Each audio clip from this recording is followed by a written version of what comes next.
Every day you encounter agitation, a sharp look, a careless comment, a sudden demand, a message left unanswered, a tone that feels disrespectful, a person who misunderstands your intentions and judges you anyway.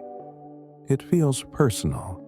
It touches something raw inside, the desire to be seen, to be understood, to be treated fairly. You want to defend yourself. You want to correct the record. You want to make someone realize they are wrong about you.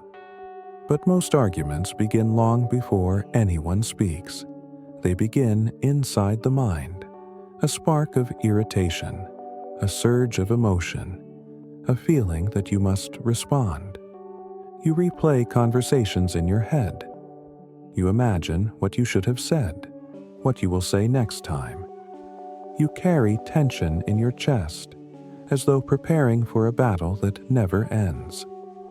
And while you do this, life continues without you. Minutes turn to hours. Days disappear, swallowed by thoughts that leave no trace. There is also fear. Fear of looking weak if you stay silent. Fear of losing ground if you walk away. Fear of being ignored, dismissed, underestimated. Fear that dignity requires conflict. You see other people's chaos and feel tempted to match it. Their anger invites your anger. Their insecurity provokes your defensiveness. Their noise tries to become your noise. And beneath all of this lies another truth. You sometimes doubt yourself. You fear that if you do not react, maybe they are right about you. Maybe you are being taken advantage of. Maybe you will lose respect.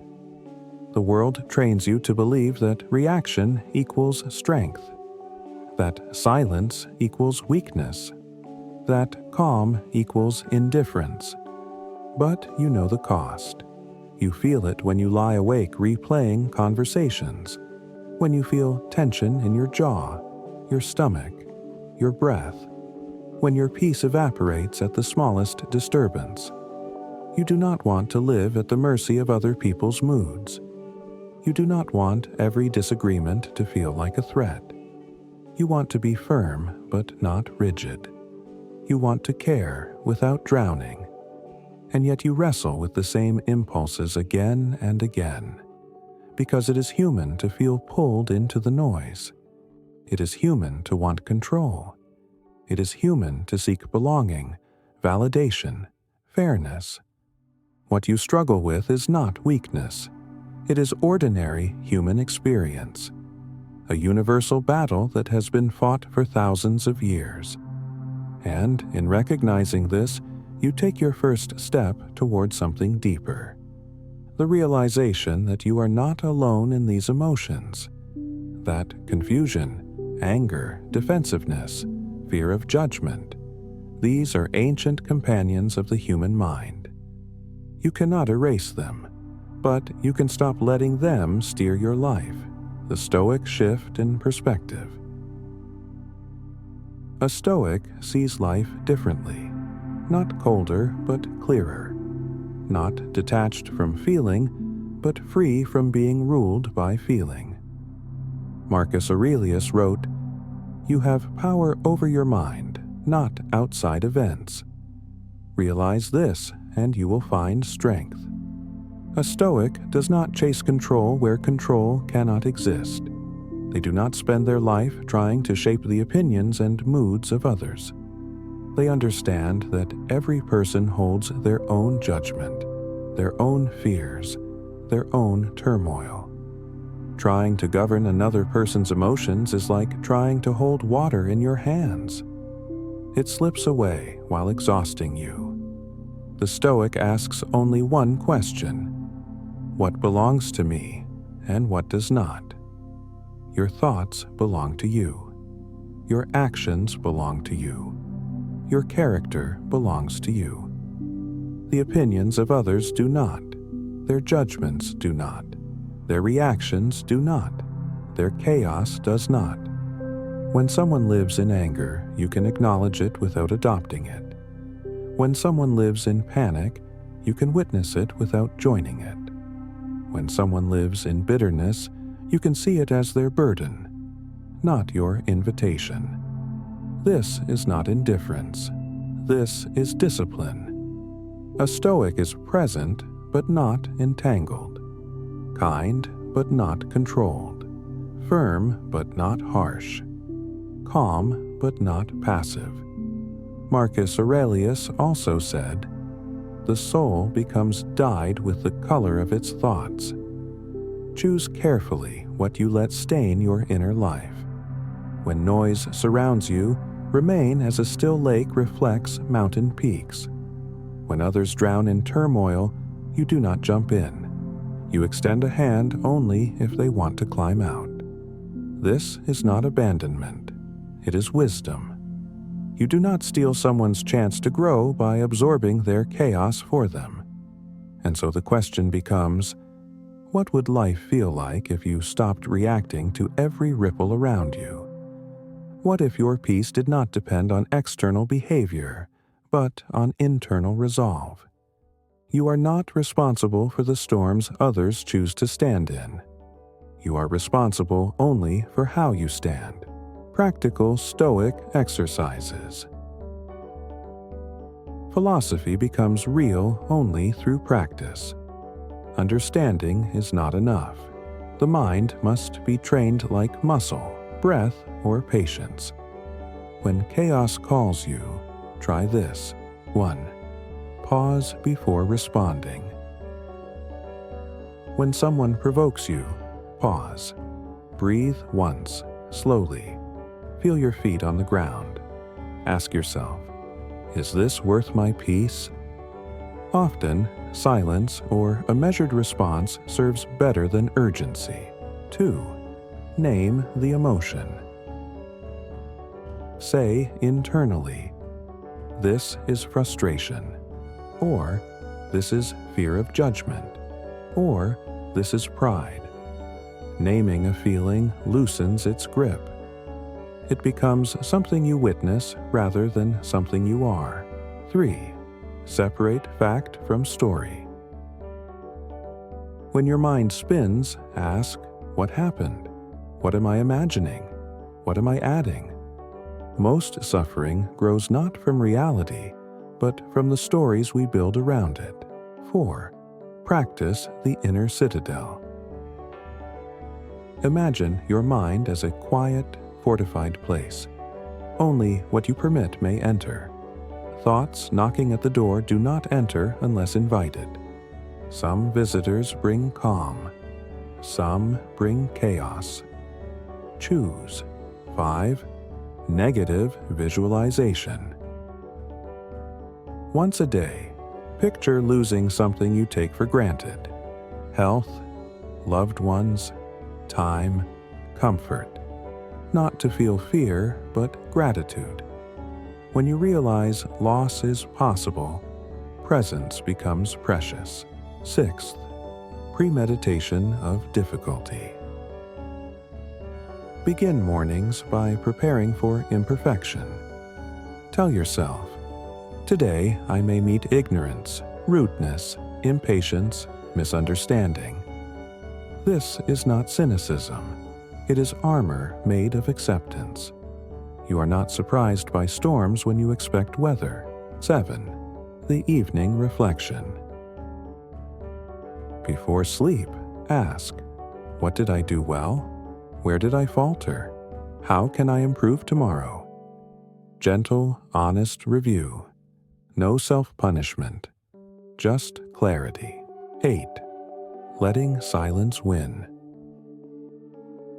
When someone insists on arguing, you can simply say, I see you feel strongly, or I understand your view. No battle, no surrender, simply space. Sometimes the greatest strength lies in allowing others to tire themselves out. 9. Practice death awareness. Not morbid, just truthful. Life is limited. Time is precious. When you remember this, pettiness dissolves. You stop chasing every disagreement. You stop drowning in noise. 10. Ask one guiding question. Whenever chaos rises, say, "What is the right action for my character?" Not what feels good, not what wins, not what avoids discomfort, only what aligns with who you aspire to be. These practices build a quiet strength, piece by piece. Not dramatic, not loud, just steady. Time, mortality, and what really matters.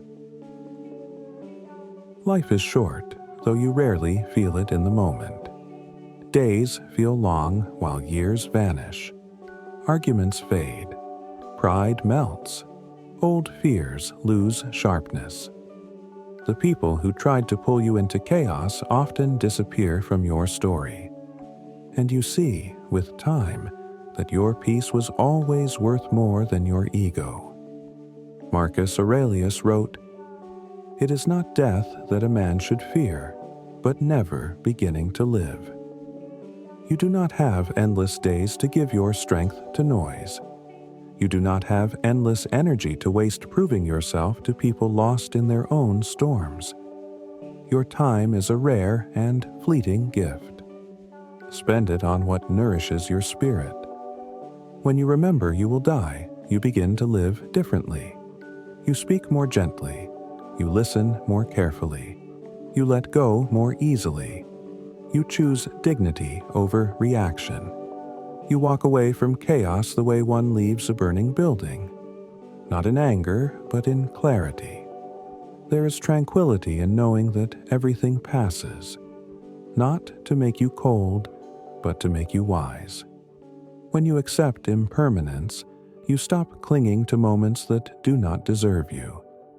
Ask yourself, if this were my last week on earth, would this argument matter? If this person never understood me, could I still live with integrity? If time is slipping through my fingers, why would I spend it trying to drag others to clarity they are not ready for? Marcus Aurelius also said, "Choose not to be harmed, and you will not feel harmed." This is not denial. It is sovereignty. You decide what wounds you. You decide what enters your mind. You decide what deserves your heart. And he added, "Let each thing you do, say, or think be as if it were your last." Not reckless, just honest. Life deserves your presence, not your reactivity. Your character deserves your attention, not your defensiveness. Your peace deserves protection, not sacrifice to noise. When you see time clearly, chaos loses its power, and you begin to live. Quiet resolution. You do not need to fight every wave. Some waves crash and pass without touching you. Some storms rage and fade without claiming you. Some minds drown in chaos without ever pulling you under. This is not coldness. It is maturity. It is choosing your path instead of being dragged through the paths of others. You cannot stop people from choosing noise. You cannot make them see what they refuse to see. You cannot force peace into an unwilling heart. But you can remain calm. You can remain steady. You can remain anchored in your own values. The world does not need another voice adding to the noise. The world needs someone who can remain silent long enough to hear their own soul. When others drown in chaos, let it be their lesson. When others demand your panic, offer presence instead. When others scream for reaction, give patience. When others try to pull you into storms, stand at the shore and breathe. Strength is not loud. Power does not always roar. Sometimes the most powerful person in the room is the one who says nothing and stays rooted in clarity. Remember this line and carry it gently with you. The tranquility that comes when you stop caring what they say or think or do. Only what you do. Let them drown in their chaos if they choose it. You are choosing peace. You are choosing truth. You are choosing yourself. And in this quiet strength, you finally begin to live.